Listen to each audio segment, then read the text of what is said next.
Well, welcome to the Friday Devotional. John Miller here, and we are looking at the Lord's Prayer, otherwise known more appropriately as the Disciples' Prayer.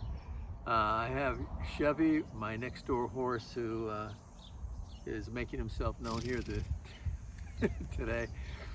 But the Lord's Prayer begins by saying, Jesus says, "Our Father." When you pray, I want you to visualize the great God in heaven as your Father. And so we dealt with that a couple of weeks ago. Our Father, who art in heaven.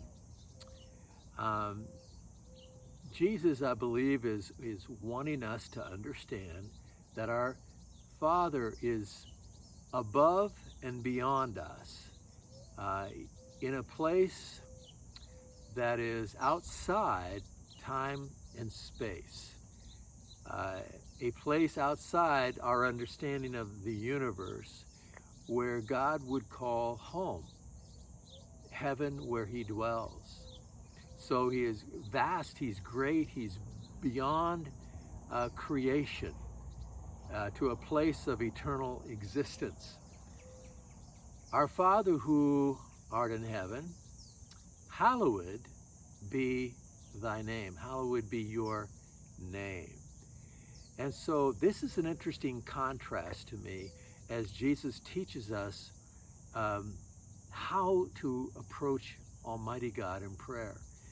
He begins by saying, "Our Father," but here he says, "Holy be your name." And that word hallowed or holy means to be completely set apart from his creation and also set apart from sin. So the contrast couldn't be more explicit, where God says, "Our Father," meaning he is my Father. I have a relationship with him. I am his son.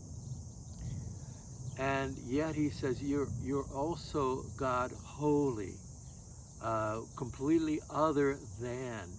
And also the idea of perfection and purity, in awesomeness, in greatness. Hallowed be your name. And so I kind of coined a phrase that is relational reverence.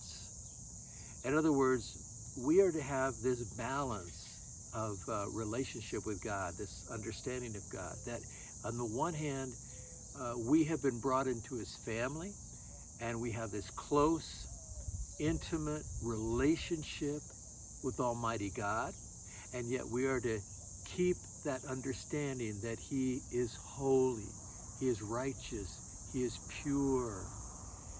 Just like Isaiah in chapter 6 understood God to be so holy and so vast and great and mighty that Isaiah felt like, what am I doing here in the sanctuary of God? Who am I? I'm a sinner.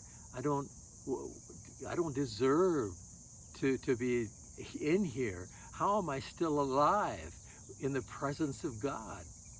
And of course, in that vision of Isaiah, God had touched his lips. The seraphim had come with the coals in his hand and touched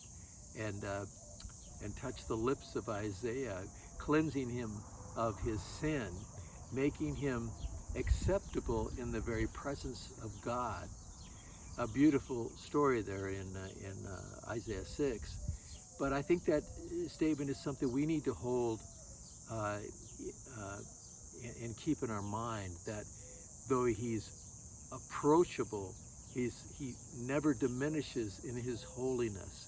So relational reverence, keeping that balance between our incredibly approachable God that we can walk with, and yet he deserves our utmost respect and reverence. So anyway, that's just some thoughts as we kind of look into the disciples' prayer. Hope you have a great weekend. Bye-bye.